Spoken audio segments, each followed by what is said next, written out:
What's going on, guys? My name's Caleb, and welcome to another episode of Rainfall Review, the show where I review Japanese exclusive games, mostly for a Western audience. So look at that, October is just about over, and I'm just now shooting a Halloween episode.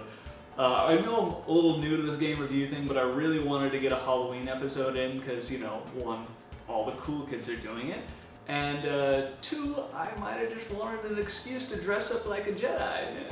Yeah? I paid way too much money for this thing.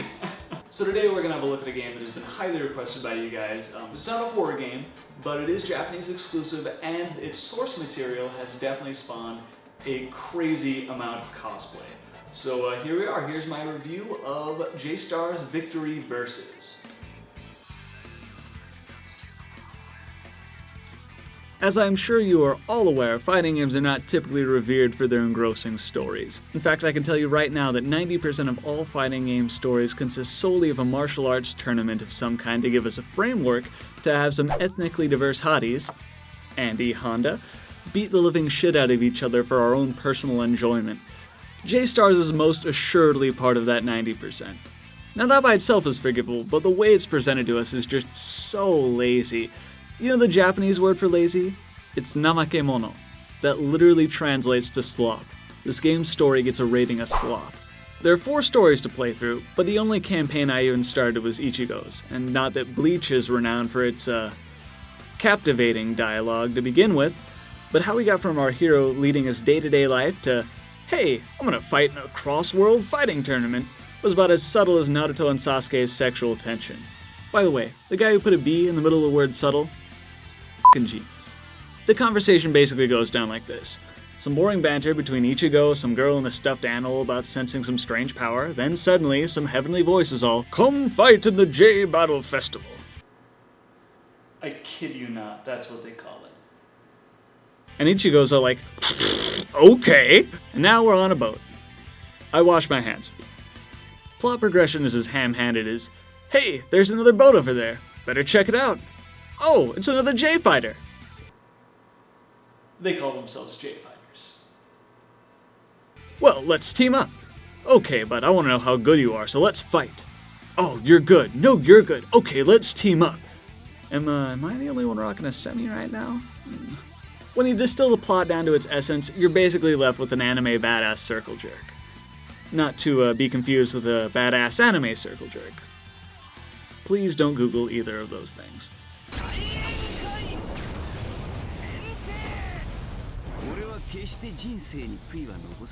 Now I'll be the first to admit, I am not a hardcore fighting game enthusiast.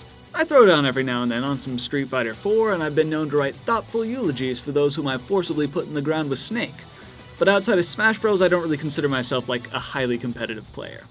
However, no matter the fighting game, the excitement comes from the cat and mouse between you and your opponent. Knowing your moveset and dancing around each other's attacks, trying to put yourself in a strong position for a solid connection without overextending yourself and providing that exact opportunity for your opponent. Wanna know what's not exciting? Landing a one-button combo that sends your opponent flying across the map and now your dumbass has to go chase after him. But 1, hitting someone and chasing them down just to hit them again is not fun, and fun should come first. And 2, every time you get knocked down, when you get back up, you get too many, in my opinion, frames of invincibility. So if you're too close to your opponent when you take them down, you have to flee from them just to get some space between the two of you so they don't kick your defenseless ass. And what's even more frustrating is to get knocked down by your opponent just to see them run off to avoid your invincibility frames. Naruto, you little shit, don't you run from me! For most of the game, you build a team of 3 from a cast of 52 Shonen Jump characters. You select your player character, a partner who fights with you, and a support character who you can summon in for a quick strike. Of course, all the heavy hitters are here. Big names like Monkey D. Luffy, Naruto, Goku lead the pack along with, I don't know, Flamin' Head Kid, it looks like Yu-Gi-Oh! That's a baby. I'm gonna need some help with a few of these guys. Yeah. 39 of the characters are playable, and the remaining 13 can be used as support characters, all of which can be unlocked by spending experience points earned in battle at the J-Point shop. J-Stars has a few different modes to fight in. There's of course the story mode, but on top of that we have a free mode, a challenge mode called Victory Road, and online battles as well. The combat mechanics are just awful. Each character has a light and strong attack as well as a special attack that uses energy from your super meter. But Caleb, you say? That's just too much to remember in the heat of battle.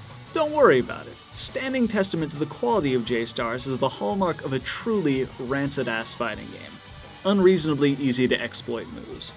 Enjoy this with me, just Roman. Just watch this.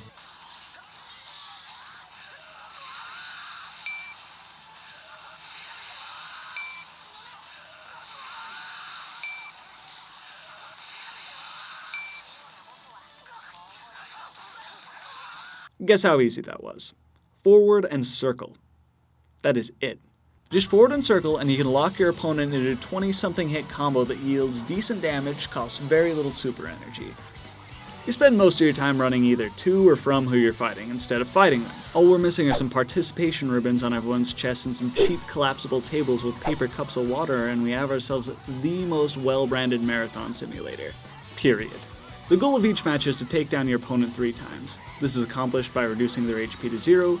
Dealing superior damage to your opponents will fill a gauge in the center of the screen. When this is filled, you're given the opportunity to enter Victory Burst Mode. I guess they were just going with the first names they came up with. Who'd have thunk? Anyway, you enter this mode and your party gets a nice buff letting it hit harder, take less damage, and you can perform your character's ultimate attacks. Really all that's fine, except for the fact that you can lose a match if your AI partner is dicking around and gets killed.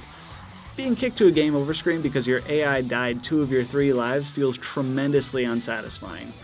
It left me not wanting to play anymore rather than looking to rise to any sort of challenge.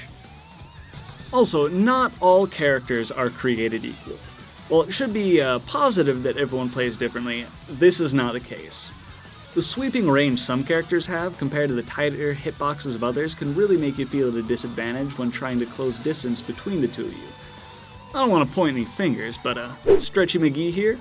Asshole. The Teal Tear? Douche Nozzle? Bo-bo-bo-bo-bo-bo-bo? How about bo-bo-bo-bo-bo-bo-bo bullshit? What kind of nasty-ass pedophile fights with his nose hair? Disgusting. The fights themselves take place in 3D fighting stages modeled after locations from their respective sources and are all littered with a bunch of buildings and other junk. While it does help to make the stages feel filled out at first, I'm pretty sure everything was built by the same shitty contractor. I mean, look at this. They crumble after 1 dude gets thrown into them. There is no way the Hidden Leaf Village is up to code. But for reals, the stages are nothing more than largely featureless areas for you to play fist tag in. Planet Namek even has a lake that has absolutely no bearing on combat. It doesn't slow your movement, it doesn't put you in an oxygen timer, it doesn't even slowly drain your health. It serves no purpose other than aesthetic. As much as giving everything a slightly green hue can be considered artistic purpose. But I think the worst offense is the lazily drawn arena boundaries. I mean, invisible walls are one thing, but a bold yellow line? Are you f***ing kidding me? That is lazy level design. You know what the Japanese word for lazy... Oh, wait, I already did that joke. Okay. Yeah, sloth... stage design gets a rating of sloth. Okay, yeah, there's that.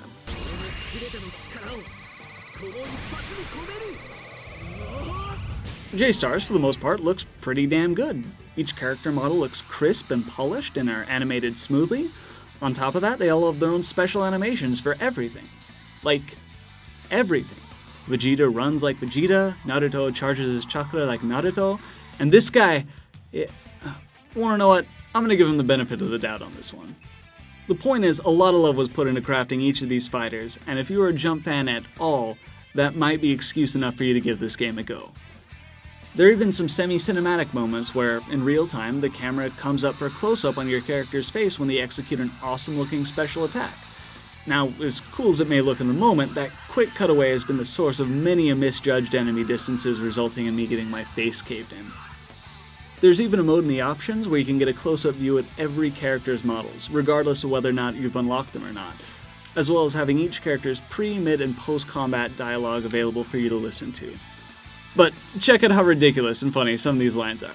Can you imagine saying some of this before a real fight? What are you wearing? Are you a samurai? Yeah, I don't know. I don't know what you're saying right now.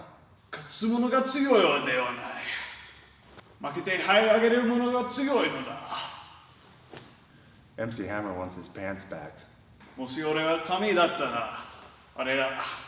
学食のメニューにチョコレートパフェを開いちゃうからね。 How's Steven Seagal? うるさい! The original Japanese voice cast of most all the characters lend their talents to the title, but sadly it's only for in-combat dialogue. The main story is text-only, and despite there being some funny in-jokes and some interesting banter from time to time, it's largely dry to read through. I find it hard to believe that a game with this kind of scope couldn't pay to have everything voice-acted. Speaking of story, the presentation of the anime stills used during dialogue scenes look terrible. For some reason they put the screen in a letterbox, despite the Vita's screen already being, you know, pretty wide. On top of that, the anime renditions are lacking in detail and feel far away for some reason. Coupled with only a handful of different postures, and the facial expressions being limited to indifferent and constipated, it leaves the entire experience wanting just a little bit. So the Japanese used in J-Stars is largely like the slang and rough language you're going to find in the manga from which the game's characters originated from. Yeah, obviously. Lots of death threats, lots of name-calling, things of that nature. So if you want to have any understanding of what's going on in the story, or lack thereof, you're probably going to need to have studied Japanese for a couple of years, maybe spent a little time in the country, and have a pretty firm grasp of the language as a whole. Just lots of slang and stuff like that. But to just play the game, it doesn't really require much Japanese at all. I mean, the menu system is all in English words written in katakana, so it's very easy to figure out what those say. And character selection, they all have their own portrait there, and just you can pick up the game and play with almost no Japanese. So in conclusion, J-Star's Victory Versus falls into a bit of an interesting category for me. While the character designs, animations, and voice work all come together to make each fighter feel lovingly crafted, the clusterfuck of a combat system really leaves me with a bad taste in my mouth and not wanting to come back and keep playing. For those of you big Jump fans, or big just anime fans in general, you've probably already made up your mind as to whether or not you're going to get this game. And if you enjoy the game, that's fine. My opinion is my own. You do not have to share it. But for those of you on the fence, I really leave this game with a rating of how about a big old nope. On the plus side, the game's got a nice filled out roster. Most anyone you're going to want to play as has found their way here. Of like the main characters anyway. They're good looking character models, smooth animations, and the game just looks pretty. It's very nice. And the original voice cast lending their talents is pretty great if you're into original Japanese voice cast, which I'm guessing most of you probably are, so it's cool. On the downside, I did find the story mode to be less than compelling, but that is subjective, to each their own. There are plenty of easily spammable moves. Some characters are a little more guilty than others, but they're there. And I found the whole combat experience to be just really unremarkable. It seemed to borrow a lot from the Tenkaichi games, and I wasn't really a big fan of those. So maybe if you enjoyed that style of combat, you'd like it, but it just feels...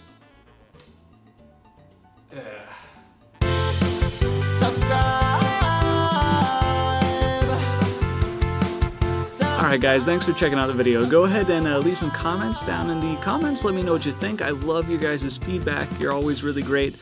In case you missed it, I've got links to my last two reviews for Sword Art Online, Hollow Fragment, and Theatrhythm Final Fantasy Curtain Call. Yeah, 5,000 subscribers is coming up, so I'm thinking of doing a special video for that if you want to let me know what you might like to see. That would also be very helpful. And other than that, my social media stuff's down in the description. I love hearing from you guys on there, and yeah, that's everything. So in the meantime, I guess we're done here.